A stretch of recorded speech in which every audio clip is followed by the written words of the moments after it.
Alors après les quotidiens nationaux, la presse internationale, François Geffrier, et vous nous emmenez ce matin en Iran où les touristes sont de retour. Oui, c'est le New York Times qui en parle cette semaine avec un titre très clair. Longtemps évité par les touristes, l'Iran est devenu soudainement une destination hyper prisée et en fait, rien que ça, un grand journal américain qui fait presque la pub de l'Iran, rien que ça, c'est déjà intéressant parce qu'on ne va pas remonter jusqu'à la révolution islamique de 79, mais ces dernières années, on peut dire que les États-Unis et l'Iran n'étaient pas les meilleurs amis du monde. On verra d'ailleurs dans les prochaines semaines si Donald Trump refroidit à nouveau ses relations. Alors, cet article prévient tout de suite, l'Iran pour les touristes, ce sont à la fois des paysages à couper le souffle, des sites classés au patrimoine mondial de l'UNESCO, le désert de Lout, le bazar de Tabriz, les immenses mosquées d'Ispahan, les ruines de Persépolis, mais c'est aussi l'interdiction de l'alcool, une vie nocturne franchement quasi inexistante, sans oublier l'obligation pour les femmes, y compris les étrangères de passage, de se couvrir les cheveux avec un voile.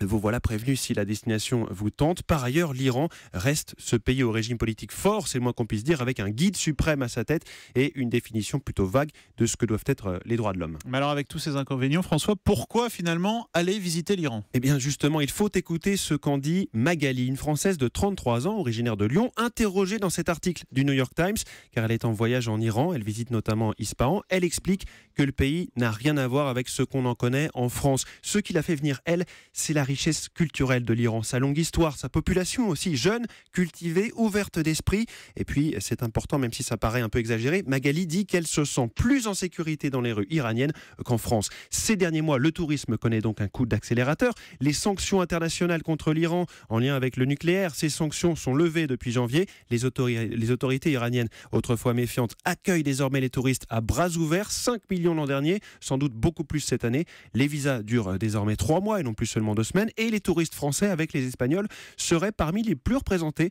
C'est nettement moins facile pour les Américains, obligés de voyager avec des guides qui sont aussi un peu des surveillants. Enfin, du côté des hôtels et des équipements touristiques, en Iran, selon le New York Times, bon là il y a encore beaucoup de progrès à faire, mais les Iraniens s'adaptent et 36 000 d'entre eux proposent sur Internet une chambre ou un simple bout de canapé à louer ou à offrir pour la nuit. François Geffrier, merci pour cette presse internationale.